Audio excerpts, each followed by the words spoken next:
Hey friends, if you encounter the issue where the network icon says no internet access but you're connected, then please watch this video. Now what does this mean?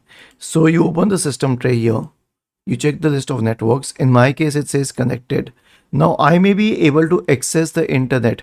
The connection may be secured but it may say no internet access, which is weird, though it will not impact your work. But if you want to get rid of the message, then search for registry editor in the Windows search bar and open the registry editor. Now go to this path, HKey local machine, system, current control set, services, NLASVC, parameters, internet, and here's where you can scroll it from. Okay, HKey local machine, software, Microsoft, and so on. I have shared the path in the description section. So here's an entry called enable active probing. Double click on it. Its value data should be 1. If it's 0, then change it to 1 and then click on OK.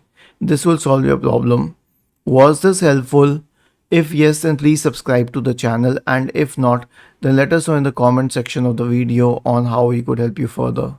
Thank you for watching this video and have a nice day.